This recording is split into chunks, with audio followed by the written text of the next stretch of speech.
Abakunzi ba Kaze, abafansi ba Kaze, amahoro murakomeye aho muri. Ndanezerewe cyane ko dusubiye kuvugana. Icambere na mbere ntangwe kuvuga les amis, ntangwe gushimira abafansi banje aho bari ku isi yose. Abambere nabo mu Burundi, hagati mu gihugu kibari cy'u Rwanda, abanyandikiye mu mahanga cyane cyane abo muri Canada, baranyandikiye abo muri Belgique n'abandi bose nibagiye. Mumenye ko nafise ku mutima, ndabashimiye cyane kubagiza ama commentaire, harabagiza ama partage. Shimire n'uwitwa Jean-Pierre yagiriye promotion kuri Limo TV muri Canada, ndamushimiye cyane. Merci beaucoup kuri uwo mutima, muracafise urukundo sinzigeno bibabwira. Rero shimire n'abandungikesha amakado, harabantu bandungikiye amakado. Shimire Madame Florette ari muri Senegal, Dakar, niwe yanyambitse uno munsi. Mumbona gute? Ni bitu bya soin. Uno munsi rero turaganira ku Kaze, turasangira ikintu cyitwa gestion des finances. La gestion des finances en soi ni ikintu gisaba ubwenge. Iyo kibaye mu rugo naho ni ikintu gikomeye cyane kuko haba hinjiyemo ayandi ma element kububakanye mu rugo. Iyo kidatunganijwe neza naho birazana impari mu bubakanye. Rero bakunzi bo ku Kaze, ibyo tugira tuganira tout de suite. Kaze tubiganire cyacu ku Kaze muri studio ya Pamela TV, muri kumwe na Pamela Irène irakoze aka Pamela Blessing aka Chaponita dushaka à condition ko ribari rya top.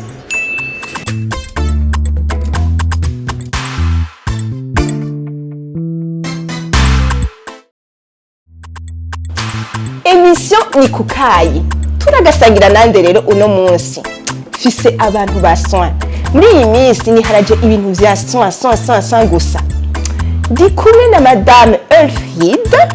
hano bakaba bamutazira mama wa tatu. Imana yamugiriye ubuntu bwo kubyara ubushuri, si bya bose cyo gituma bita mama wa tatu. Ndamwakire rero muri émission ku Kaze. Karibu mama wa tatu. Yakoze cyane. Mwamubonye bitu bya soin hasi gushika guhera hasi gushika hejuru. Haba rero ndi kumwe n'umutumire agira kabiri, bamwita Steve Burger. Ndarivuze neza, mutu wa soin, mutu calme. Mwamubonye gushika hejuru ni mutu calme. Umutumire wa gatatu akaba yitwa Madame Nelly Iradukunda wa James. Umuntu wiwe yitwa James, yamamvuga ngo ni Nelly wa James sha. Bitu vya soin, mnamuona mama yake. Émission ni ku Kaze. Aba rero nibo tugira dusangira Kaze, tugira tuganire kuri bya bindi nyene ikunda nyene gushika mu rugo. Twese ngahanye turubatse kandi nabantu nyene bakarorero, nabazaniye abantu beza muraza kubyumva.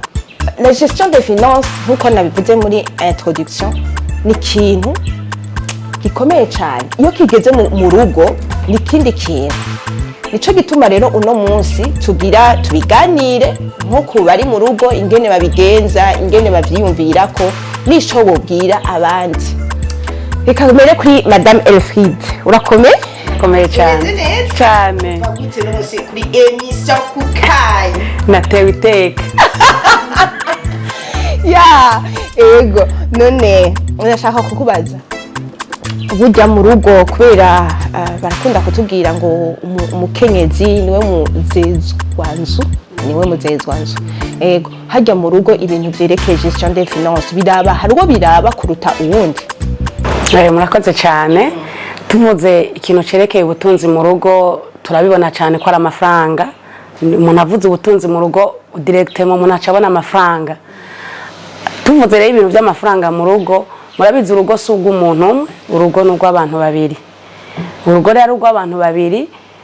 amafaranga rero ategerezwa kumvikana neza muri urwo rugo muri abantu babiri. Umugabo n'umugore nibo shatse kuvuga.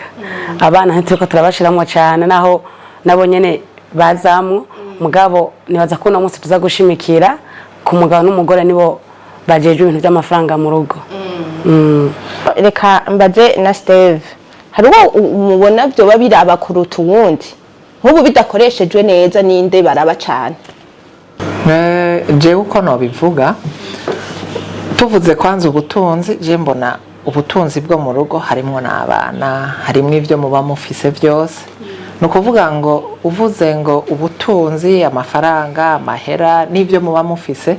nibaza ko muri babiri mu rugo ntawe biraba ari umwe, bibaraba mwese. Nukuvuga indero y'abana ni mwese muri babiri, bategezwa kubona mama, bategezwa kubona papa, bategezwa kubona byose. Hama kuvyerekeye amahera navyo urumva ivyo biba ari ivyo abo babiri, umupfasoni n'umushinga ntahe,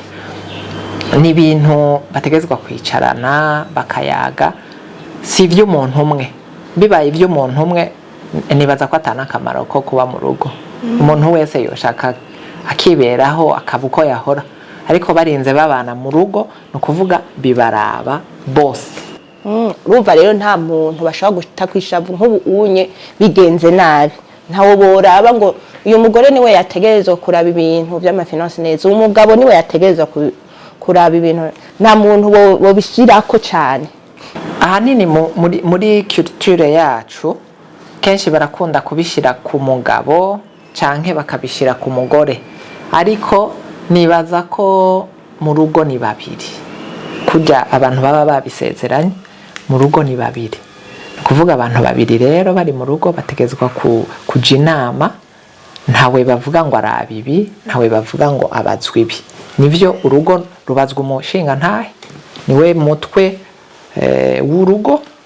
ivyo niko tubizi, niko bimeze. Ariko nibaza ko n'umufasoni afise uruhara runini cyane mu rugo no mu butunzi. Reka ngire Neri kenshi barakunda kumucokoza cyane yuko ari mu mafise urukundo, mugabo ntiyishime. Kandi twese turarufise Neri, turarufise ntiwishime gose. Abatwumva abakunzi bo kukayi ntiyishime gose, twese ngaha turafise urukundo. Azi mugabo ko bakunda kugagucokoza ko kantu. Rero hari igihe mu rugo usanga hari umuntu atanga gusumba abandi, afise wa mutima wo gutanga isabagire, wa muntu afise ikigongwe uje kumwikora ko yonera imeze ukusha nukureba imeze uko bimeze uko, aguma atanga gusumba abandi. Muri ico gihe hari ico ubizi ko canke muri ico gihe bifise ingaruka iyahe? Kenshi ntagakara kuri jewe, ndanaje uko nyene ndakunda gutanga. Rero nk'ujya tuvuga n'umufasha umushinga ntaye wanje tuvugana ivyerekeye gukora akazi iki, ndamubwira byo kudandaza, aca ngo ntango byo kudandaza ngo bihagarike nkavyo fora sho gucuhomba, ngo bafise ibibazo bose ngo barengana, ngo bose ngo baha, ngo bose ngo hamagara, ngumva ngo byo sivyo, ngumva ko niyo ningaruka. Ikindi naco iyo umuntu akumwe akunda gutanga uwundi nawe atabyumva cyane, byiza urarindira ko umugenza mu vyumvikanako, kuko ingaruka mbi nuko hari umwe ashaka kubikora mu mpisho. Ubikoze mu mpisho naho winjije ikinyoma mu muryango, muri couple wungura umuryango satani. Kandi wa wundi mugenza umunsi yabimenye, icyizere kizoba gicitse, confiance zo biheze. Umva iyo confiance confiance igari mu rugo, urumva ko ruba rupfuye. Rero vyiza ubanza kumvikana mugenza wawe gushikanaho umuzote mukavyumvikanako, Imana irabona umutima wawe, irabona ko ashaka gutanga, ariko mu gihe mutavyumvikana mugenza wawe urarindira mukavyumvikanako kugira ngo ntihazoze ikibazo mu nyuma. Niko byumva Gaefride. Umwe atanga isabagire nk'urumva ko asha yuguruje nk'intuzeya kababa mama commerçante uhise wese ngo niko yibaza kubera bazi ko gutanga cyane. Mama tuvuze kuri ico kintu usanga mu rugo hari umwe atanga cyane, undi nawe ugasanga natanga cyane. Ivyo turabizi ko bibaho muri societe. Hama kandi hariho nuwo nkuko abivuze, hariho n'ubanza kurindira uyundi ati abanza avyemere, mu ugasanga ni wa wundi ateba cyane. Hariho ikintu gisaba gufasha n'ingoga utarinze bitasaba umwanya munini. Nk'ubu ndaguhe nk'akarorero, nciye ku munyokuru mbonye yarabihajya mu ibarabara kugira ngo ndamujane kwa muganga, nzi wa wundi ndamubwiye yuko ndamutwaye kwa muganga bitera ingorane. numva hari igihe bica bisaba umwanya munini wo kurindira mugabo iyo kenshi ufise amafaranga ngaho urashobora gufasha uwo muntu hama ukaja kubimwesplika mu nyuma mu gico gikorwa cyo kugira uwo muntu wagihejeje kandi mugabo rero kugira ngo azokumve biravana n'ukuntu mubanye mu nzu wewe uzi yuko uwo muntu agoye kumva ikintu cyo gufasha cyane uca wiyaranje kwabura umuntu w'umukozi cyane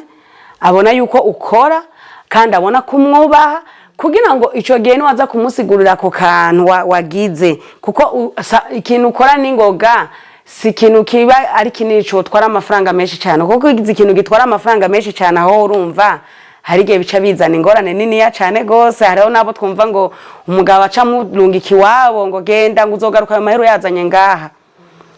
kandi muri culture y'u Burundi naho hari hakagorane ganda kavuge ko usanga kenshi hari abamama benshi birirwa muhira hakora papa wenyene kasanga rero n'amafaranga yo gusuma nambara yo kugura agahuza umwana byose umugabo arakuhereza muri ico gihe rero aguhereza kubera ko mutariko murajana no kubigura urumva usanzwe udakora usanzwe uguma muhira ntimwajaye no gukoresha ya mafaranga yaguhaye kenshi ugasanga wowe uwo mugabo ntari avertinge n'ibintu mu isoko bimeze ugasanga kenshi birakunze kuca bavuga ngo umugore wanje arasesagura ndamuhaye amafaranga yose ngo abamaze oro ni Gestion hagumaza ya Gestion twakubwira yuko mu rugo burya si ibintu by'umuntu umwe ni ibintu by'abantu babiri muri ico gihe ugiye akagwagiriza yuko wasesaguye washobora kumubembereza buke buke tuzojana umunsi umwe mu isoko haba ari umugore w'ubwenge tujane mu isoko kugira ngo atangure kubona ati bwawundi ahubwo wa muntu arajera cyane kubera amwe namuha bwawundi yaba make na gose mugo mu gihe rero mutabona ko muravyumvi murajana nyene ku mwanya kanu kose keshi kweri birakunda kuba kandi abagore bakunda kwagirizwa yuko harakantu buze ngaho kiri ngaho nyene ndeka mbaze Steve wavuze ngo ku kintu cyo gusesagura hajya umugabo acavuga ngo uyu barakunda nk'umukenyezi ngo ariko arasesagura cyangwa umugore bivanye nuko kuntu ko kuguma aha atanga afise wa mutima w'urukundo ugasanga nk'umukenyezi nawe aravuze ko umugabo ngo arasesagura sabe Steve bavuze umugabo asesagura ameze gute umugabo asesagura ameze gute kenshi umugabo bavuga asesagura gusesagura no kuvuga no gukora ibintu bitari mu rutonde sivyo kenshi mu rugo kenshi umugore n'umugabo barapanga ukwezi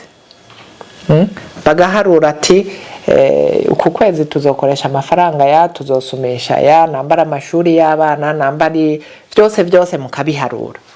no kuvuga ngo hariho amadepense aje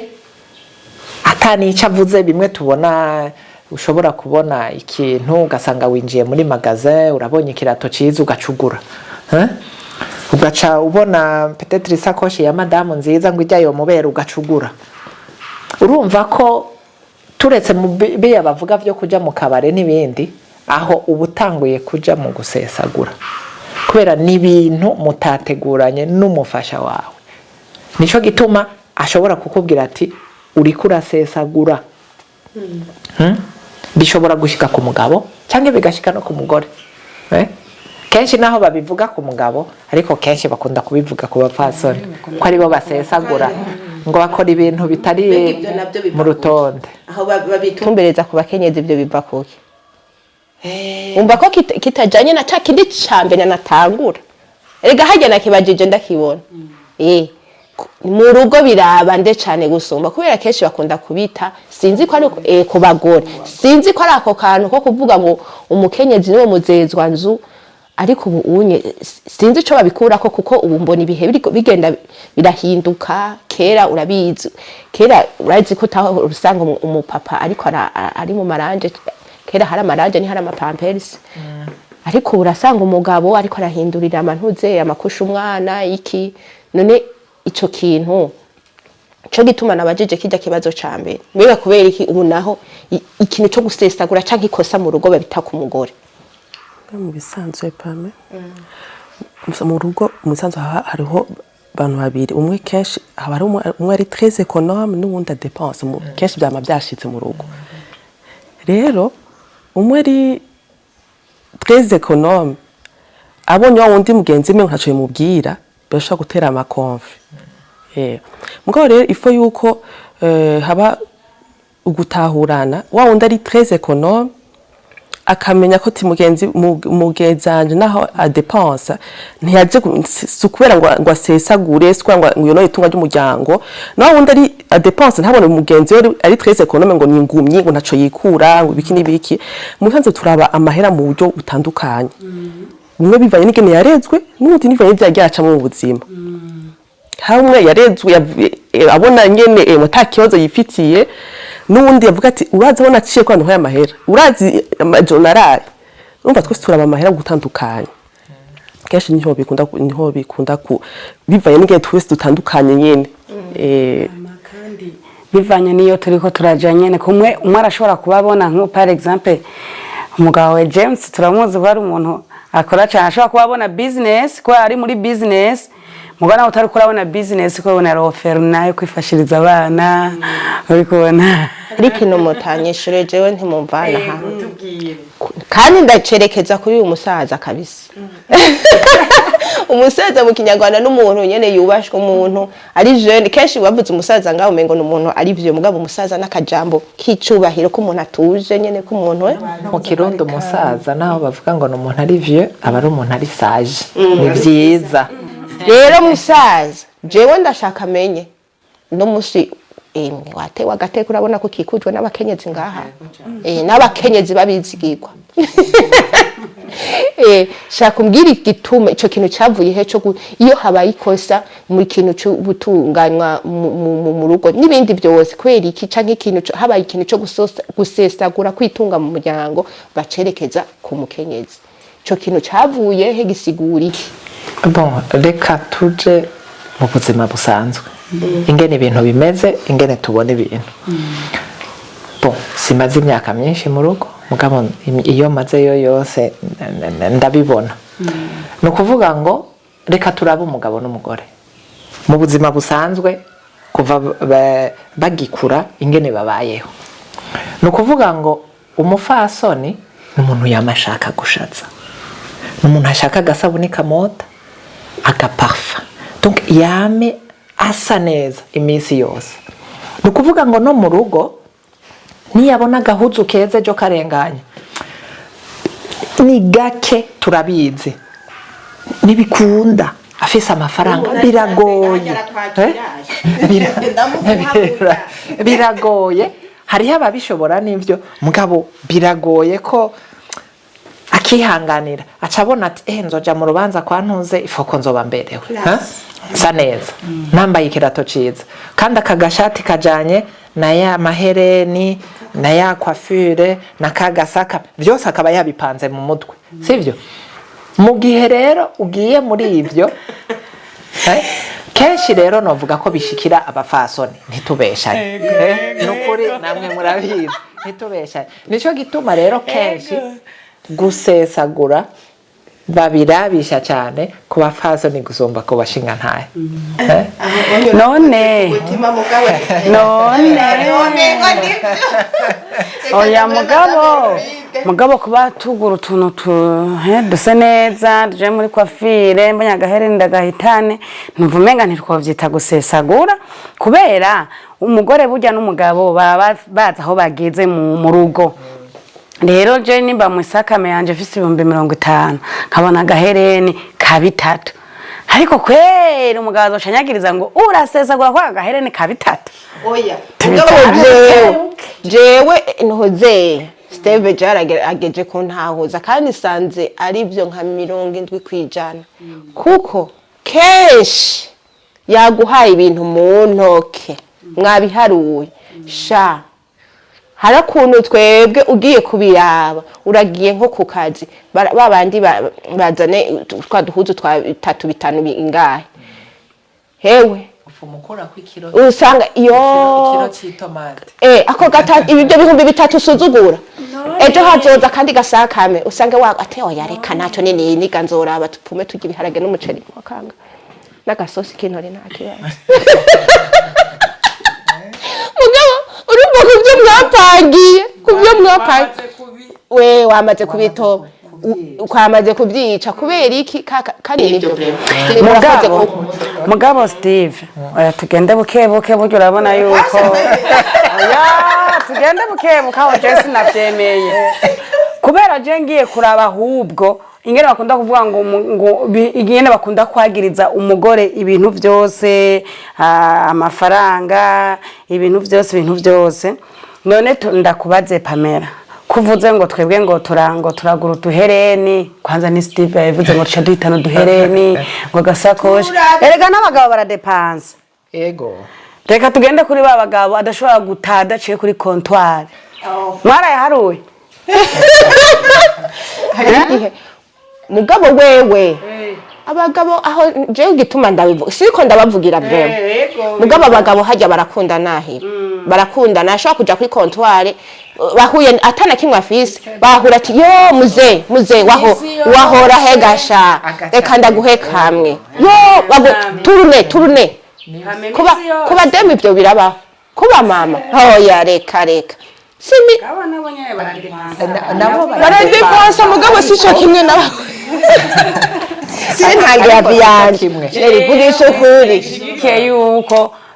batwita yuko twoba dusesagura kubera utuntu tugura udusakoshi uduhereni uduke oya sindagishika oya sinovuga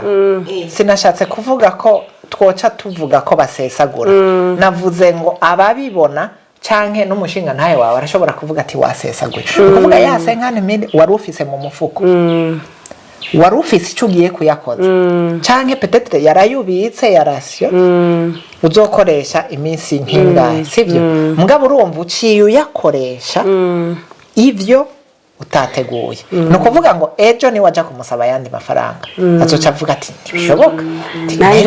nanje ndumugore w'ubwenge yose nkani mire namaze ko nanoteyemo 3 hagasigara 47 cangenda abagore azanye tuzi kudindiza ico kintu naringiye gukora ndagitana kandi nakwemwe 3 umudandaza kankura kwivyo bitatu duhamatwiye bakunze boko kai uyu muntu araduhaye amatuye murabyumvise wakabagase ukagura kagahereni wakoze mu mutunzi w'umuryango dindiza mutaba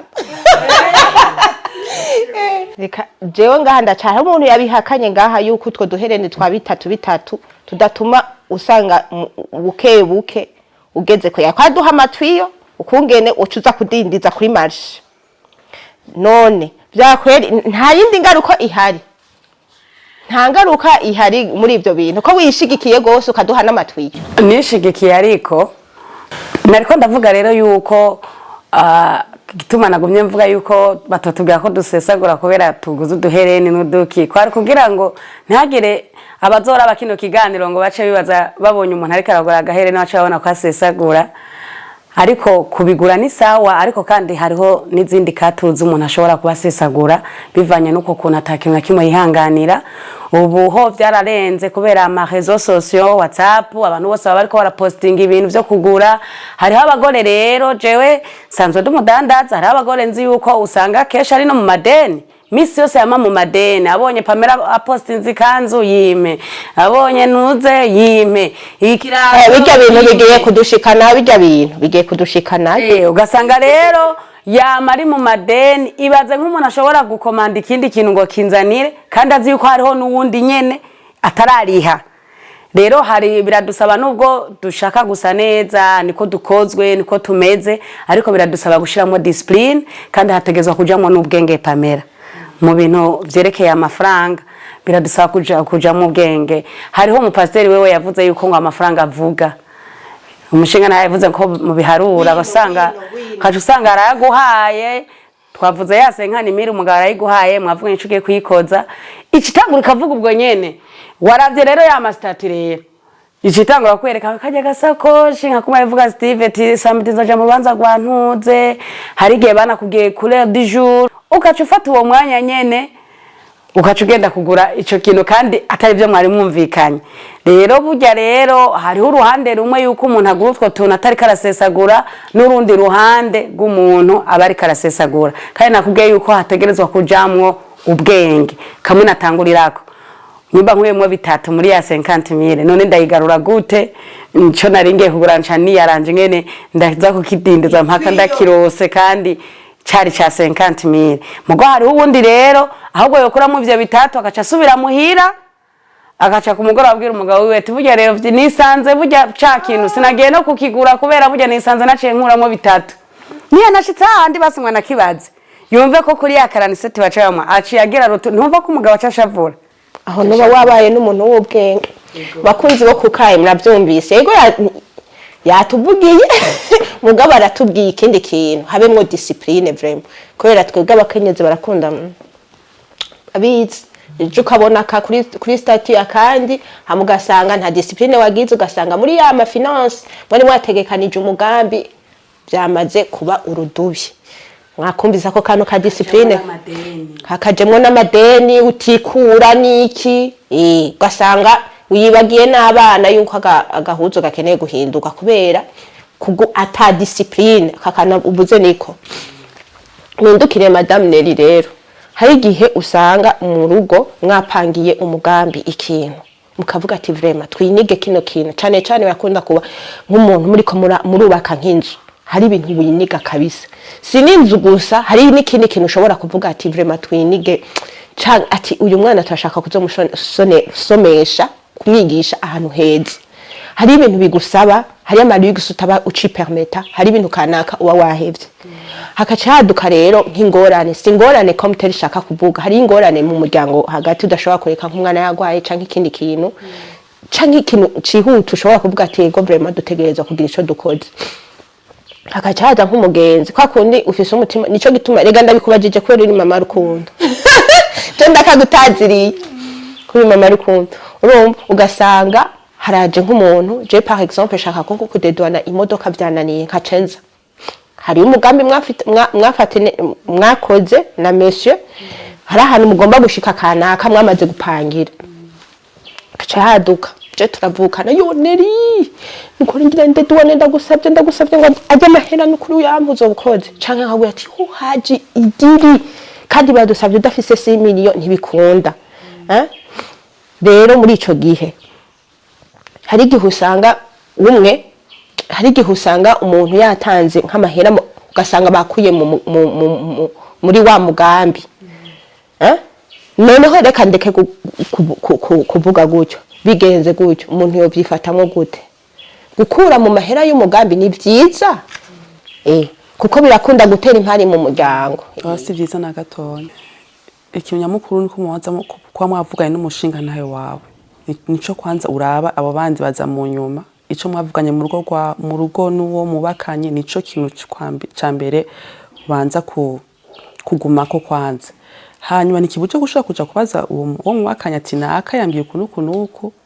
mwumva vyokunda bidakunda naho aramubwira ati ntibikunda ushaka kuja kwica cya kintu cyo mu rugo ngo ushaka gusova ibindi bintu umva wawishe ibintu byinshi Neri hari igihe usanga ari umuntu wawe ndifise ku mutima je ndazi ko abavukanye wawe wakunda cyangwa ugasanga n'umuvyeyi canke iki ariko arakubwira ikintu ubona mugabo naho cyo hagarara nta urgence irimwo ntashobora kucapa ubwo nyene nk'ivyo bintu apana vy'amagara ugasanga ni ibintu nk'ivyo vy'ama business canke biki araje fata ko ari jewe tuvukana canke dufate kuri wa muntu ukunda cyane nka mama araje aje kukubwira gutyo muri ico gihe umuntu avyifatamwo gute naho ari mama wawe oya ni mama wawe ntasubaza kugusambuza urugo rw'iwawe ahubwo mama wawe ni wa mbere kugutahura ahubwo umubwira ati mama mu rugo twavuganye ibi n'umugabo niwe wa mbere aca bati ahubwo nuko nyene ahubwo abandi niwe bakubwira ati raba ugerageze iki ariko nyene umugore w'ubwenge ucukoresha ubwenge nyene uravuga ko bidakunda bivanye n'icuzi mwavuganye n'umugabo hari ishingiro mushaka gushika ko n'umugabo wawe nushaka kuyibriza kugira ngo uje gufasha hanze oya yaba utarubizi atashumavuganye n'umugabo wawe aho nisambwa mwarakivuganye urakizi neza mu mutwi wawe dushaka kubaka inzu kanaka hari ibintu byinshi wiyima n'ivyo byo gufasha abo bantu ukamera nk'ugabanyije kugira ngo mushobore gushika kuri ca kindi muriko murarondera. mbona umengo uyu unye ariko arashaka bisafise ikintu iyo bitubwirako. Ahubwo nanje naryohewe kuko yavuze ibintu ndiko ndumva nanje ariko byatagerezwa kugenda. Mu bisanzwe urugo mushobora kwica ikintu mwege mwateguye kubera uyundi muntu, ariko gusa simaka imisi yose tureke kubafasha. Mugo wavuze muri cadre mu gihe mwamufise umugambi mwafasha amafaranga mwashize ahantu taya amafaranga burya azokora ku mugambi kanaka maze n'imisi mwiniga. Umuntu ashobora kubwira ngo umufashe kudedwana iyo modoka kandi vraiment mwinize kandi mukumva ko mumufasha. Mugo muri ico gihe kumva ko mumufasha harakunda kuba kagorane kuko umwana w'umuntu arazi yuko bikunda turabibona ugasanga wamwizeye kandi vire mukumva yuko azoca yaguha. Nk'akarorero arashobora kuba adafise amafaranga ariko yoca dedwana iyo modoka mugabo ukabuzi ko afise imangazini irikira iradandaza akakwasiha yuko ati nko mu ndwi imwe vraiment tuzoba twamaze kuyaronka kubera abaza abasanzwe bazi muvuma ingene irikiragenda. Mugasanga muri ico gihe murayamuhaye muyamuhaye yandwi gahera ya yindi kandi ya modoka uriko babona ariko arayigenderamo nawe mwari mwavuze ati nko par exemple tuyamuhaye nk'ubu turi mu kwa gatanu mashaka kwa mwaziganije amafaranga ngira mu kwa gatandatu muce mutangura nkako kantu titubake iyo projet nawe yari yaguhaye indwi zibiri kandi wari umwizeye wasanga araguhemukiye. Ari naco gituma kesho bakunda kuvuga rero nkaho hantu abagore ngo abagore ngo mu rugo bakunda kwagiriza abagore ngo ivyo bintu kenshi bamaze kumva yuko nk'ubu mwe mwavyumvikanye n'umugabo wawe ati kubera tutazi yuko hari gihe mwumva akantu kaje kandi mwari mumukunda mwari muzinanye mugo kumva mu mutima kweri karaje taya amafaranga tuyamuhe ko tuyamuhaye ashobora kuducereza kubaka gutangura kubaka wa mushinge. Hari gihe kesho acha bavyagiriza umugore ko ari we yansa ariko mwavyumvikanye urumva si igihe cose mutoya muhango ni kubera ngo atari ingwara ngo atari biki ariko igihe cose burya sinzi nk'abandi mugabo je hari gihe numva ikintu mu mutima nkumva nk'ubu Pamela urazi ko tuzinanye urazi ko dukundana urazi ko duhanurana mugo hari gihe wonsaba amafaranga nkaca numva wanashaka n'umugabo wanje yanavyemeye kandi nije najanye ico cyimviro je nakijana gishiriye n'umugabo umugabo akaca cemera mugabo je mu nyuma yanamaze no kuvyemera nkaca numva akantu nkaca swa nkamubwira umugabo wanje ati je numvishije akantu wanashaka rero n'igihe rero mu ngo turabizi turabimenyereye hariho n'igihe akonyene wavuze umusaza waraje kugusaba ikintu wewe ugasanga umugabo warakwankiye ahantu rero bikunda gutera ingorane n'igihe umugabo aciye yanga uciye ubikora ku ngufu. Ico ni kintu nikibi cyane gose nkuko yabivuze Madame Neri ibintu vyose ntuze wipermete yaho yoba nyoko naho yoba musaza wawe nayo mwene wanyu ntuze wipermete yuko wozana icyuka kibi hagati yawe n'umugabo wawe kubera kwigura abo bantu kubera urugo ni ikintu gikomeye cyane gose ko ashobora kubigura bigaca bisenyura n'urugo rw'iwawe umva vyawe maziki ibaza buryo umuryango ni ikintu kinini ya cyane gose. Ego ikintu kimwe numvise mu by'ubuze harimo kwiyumvira n'ubwenge ikindi ca kabiri mukabanza mukabiganira mukabanza guprioriza ibyo mwaganiriye n'umushinga nawe wawe canke umushinga nawe ibyo baganiriye umukenyezi wiwe. Aha nyene kasabe umusaza Steve nababwiye ko ari umusaza nyene yiturije buhoro buhoro ego hari ikintu bama bavuga ngo umuhusha atunga ahusha umugore ngo mugani mubuha iyihe siguro mu kijanye na domaine y'amafinance domaine y'amahera mu rugo.